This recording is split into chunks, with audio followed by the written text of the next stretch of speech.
आज का जो सत्संग सुनाना चाह रहा था दास, अब शुरू कर रहा हूं उसको, लेकिन समय थोड़ा है इसलिए संक्षिप्त में बताऊंगा।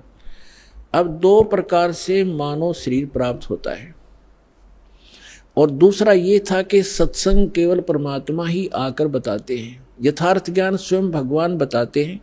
तो वो परमात्मा 600 वर्ष पहले आए थे, उन्होंने यथार्थ ज्ञान दिया और वो अच्छी आत्माओं को मिलते हैं और उनको फिर यथार्थ ज्ञान से परिचित कराते हैं। उसके लिए परमेश्वर ने स्वयं कहा है, चारों युग में मेरे संत पुकारे, कूक कहा हम हेल रे, हीरे माणक मोती बरसे, ये जग चुगता ढेल रे।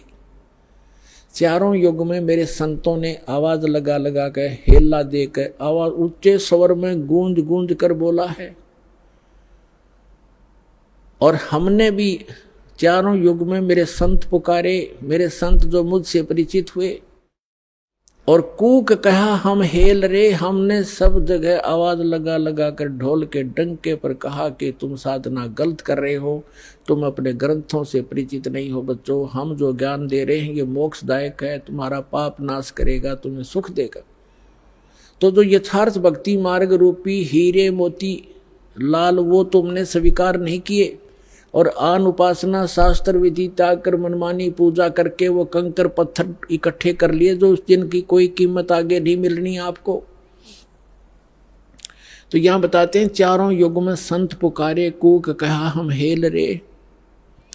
और ये सत साधना मोक्षदायक ज्ञान और भक्ति रूपी हीरे माणक मोती बरसें, ये जग चुगता ढेल रे। हमरा ज्ञान किन्हें ना सुनिया, और पर भी लेन जात है दुनिया। हमारा ज्ञान कोई सुनता नहीं, और वहाँ पर भी में नहाने जाते हैं उस तालाब में जहाँ इन शास्त्र विरुद्ध ज्ञान देने वाले साधकों ने, संतों ने मिसगाइड किया हुआ है। वहाँ कुंभ का मेला लगेगा, उस तालाब में नहाने से मोक्ष हो जाएगा। आपसे पहले तो कछुए, मछलियाँ, मेंढक रहते हैं, वो मुक्त हो जाते हैं, आपसे पहले उसके अंदर ही पड़े हैं वो। अरे बोले आदमी है, कहीं गीता जी में लिखा कहीं पर ये जा करके पर भी लेकर आओ, या कोई अन्य मंत्र जाप करो, या श्राद्ध निकालो। बल्कि मना किया है श्रीमद् भगवद गीता में 9वें अध्याय के 25वें श्लोक में कहा है कि जो भूत पूजते हैं वो भूत बनते हैं, जो देवों की पूजा करते हैं देवलोक में जा करके उनके नौकर लगते हैं, वहाँ चले जाते हैं, और जो पितर पूजते हैं वो पितर लोक में चले जाते हैं, और मेरे पूजने वाले मुझे प्राप्त होते हैं, यानी ब्रह्मलोक में चले जाते हैं। और फिर वो 18 में जाके 62वें श्लोक में कहता है कि उस परमात्मा की शरण में जा, जहाँ जिसकी कृपा से तो परम शांति को, सनातन परम धाम को प्राप्त होगा। तो कहीं पर भी पूरी श्रीमद् भगवद गीता में ना कोई तीर्थ, ना व्रत, और ना ही किसी अन्य उपासना का प्रमाण है। तो हमने शास्त्र विधि अनुसार साधना करनी है, जो हमारे सदग्रंथ बताते हैं।